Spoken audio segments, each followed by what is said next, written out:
എൻ്റെ പൊന്നെ കെട്ടിട്ടുണ്ട്, കുഴപ്പമില്ല. ഇല്ലെങ്കിൽ ആള് ഷെയ്പ്പാക്കിനെ. സുഹൃത്തുക്കളെ, തമിഴ്നാട്ടിലെ തൃച്ചിയിലാണുള്ളത്. ഇവിടത്തേക്ക് എക്സ്പോർട്ട് ചെയ്യാനുള്ള പഴം എടുക്കാൻ വന്നതാണ് കേട്ടോ. ഭയങ്കര ചൂടാണ്, കണ്ടില്ലേ. അത് ഞാനും സുഹൃത്ത് ഷിഹാബുമാണ്. ഞങ്ങൾ നേരത്തെ തന്നെ തോട്ടത്തിൽ എത്തിയിട്ടുണ്ട്. ഇത് തോട്ടത്തിലേക്കുള്ള വഴിയാണ്. പിന്നീട് തോട്ടത്തിലെത്തി കഴിഞ്ഞാൽ അവിടെ പണിക്കാരൊക്കെ പെട്ടെന്ന് തന്നെ ഉണ്ടായിരുന്നു. അവരിത് പണി തുടങ്ങിയിട്ടുണ്ട്. ആദ്യം ഇലകളൊക്കെ ഒരുപാട് വെട്ടിയിട്ട് വണ്ടിയിൽ വിരിക്കേണ്ടതുണ്ട്. ഇത് കൊല വെട്ടാൻ തുടങ്ങിയിട്ടോ.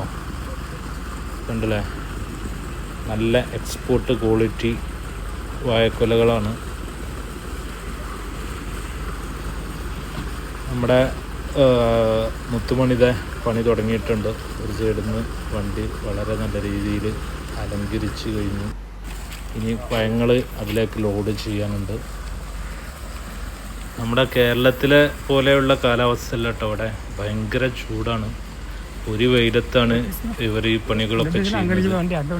ഇത് വളരെ വൃത്തിയായിട്ട് തന്നെ വാഹനത്തിൽ പഴക്കൊലകൾ കയറ്റാൻ തുടങ്ങുകയാണ്. നമ്മുടെ മുത്തുമണി ഒരു സംഭവമാണ് കേട്ടോ. കണ്ടോ, ആള് ഇലകളൊക്കെ തൂക്കാൻ തുടങ്ങി, വെയിറ്റ് എടുത്തു.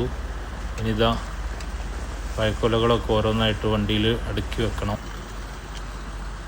കണ്ടോ, ചേച്ചി കണ്ടില്ലേ, 2 കൊലകളാണ് ഒരുമിച്ച് ഏറ്റി കൊണ്ടുവരുന്നത്. അത്യാവശ്യം വെയിറ്റൊക്കെ ഉണ്ട് കേട്ടോ. നമ്മുടെ ചുറ്റും കാവൽപ്പടയൊക്കെ ഉണ്ട് കേട്ടോ. ആർക്കും അങ്ങനെ ഓടി തോട്ടത്തിലൊന്നും പ്രവേശിക്കാൻ ഇവർ സമ്മതിക്കൂല. കണ്ടോ, വളരെ ഭംഗിയായിട്ട് പഴക്കൊലകൾ ഓരോന്നായിട്ട് വണ്ടിയിൽ അടക്കി വെച്ച് കഴിഞ്ഞു. ഇപ്പോൾ നമ്മുടെ കേരളത്തിൽ കൃഷി വളരെ കുറഞ്ഞു വന്നു. എല്ലാ പാടങ്ങളും ഇപ്പോൾ ഓരോന്ന് ബിൽഡിങ്ങുകളായിട്ട് മാറിക്കൊണ്ടിരിക്കുകയാണ്. കണ്ടില്ലേ, തമിഴ്നാടൊക്കെ എന്ന് പറഞ്ഞാൽ കൃഷിക്ക് ഒരുപാട് ഊന്നൽ നൽകുന്ന സംസ്ഥാനമാണ്. കാരണം കൃഷിക്ക് ആവശ്യമായിട്ടുള്ള ജലസേചനം ഇത് തമിഴ്നാട് സർക്കാർ എല്ലാ പാടങ്ങളിലേക്കും വയലുകളിലേക്കും എത്തിച്ചു കൊടുക്കുന്നുണ്ട്. നമ്മുടെ നാട്ടിൽ ഇതുപോലത്തെ ജലസേചന സൗകര്യം ഉണ്ടായിട്ട് പോലും കൃഷി ചെയ്യാൻ ആളുകൾ തയ്യാറല്ല. കണ്ടോ, എന്തായാലും ഈ സമയത്ത് നമ്മളെ പണി വൃത്തിയായിട്ട് നടക്കുന്നുണ്ട് കേട്ടോ. ഇപ്പോൾ നന്നായിട്ടൊന്ന് ഉറങ്ങി എണീറ്റ് കഴിഞ്ഞു. അതുപോലെ തന്നെ ഷിഹാബുണ്ട് ഇവിടെ തൊട്ടടുത്ത് തന്നെ ഉണ്ട്. അദ്ദേഹം എന്തൊക്കെ പണി ചെയ്യണ്ടെന്ന് ബോധ്യപ്പെടുത്താൻ വേണ്ടിയിട്ട് കണ്ടില്ലേ, അവരുണ്ട് അത്യാവശ്യം കഷ്ടപ്പെട്ട്.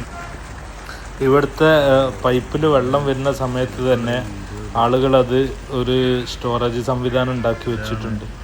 ഇതാണ് നമ്മുടെ ഗൗണ്ടർ. ഇദ്ദേഹം തമിഴ്നാട് ഗവൺമെൻറ് ജോലിക്കാരനൂടെയാണ് കേട്ടോ.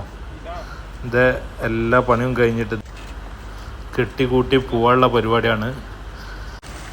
ഏകദേശം പണി കഴിഞ്ഞ് പോകാനായപ്പോഴേക്ക് ഇതാ എന്താ സുഖം. ഈ ചൂടത്ത് വെള്ളത്തിലൂടെ ഒന്നിങ്ങനെ കുളിക്കുക എന്ന് പറഞ്ഞു കഴിഞ്ഞാൽ വല്ലാത്തൊരു അനുഭൂതി കേട്ടോ. എല്ലാ പരിപാടിയും കഴിഞ്ഞ് ഞങ്ങളിതാ കാവേരി നദിയാണ് കേട്ടോ കാണുന്നത്. വറ്റി വരണ്ടിട്ടുണ്ട്. നല്ല മഴ കിട്ടി കഴിഞ്ഞാൽ നല്ലോണം വെള്ളം കിട്ടുന്ന സ്ഥലമാണ്. ഇതാ എല്ലാവരോടും ടാറ്റ പറഞ്ഞിട്ട് ഞങ്ങൾ തിരികെ നാട്ടിലേക്ക് പോയിക്കൊണ്ടിരിക്കുകയാണ്. അപ്പോൾ വീഡിയോ ഇഷ്ടപ്പെട്ട് കഴിഞ്ഞാൽ എല്ലാവരും ലൈക്ക് ചെയ്യുക, കമൻറ്റ് ചെയ്യുക. അപ്പോൾ തുടർന്ന് വീഡിയോ കിട്ടുവാൻ വേണ്ടി ഈ ചാനലൊന്ന് സബ്സ്ക്രൈബ് ചെയ്യുക കേട്ടോ.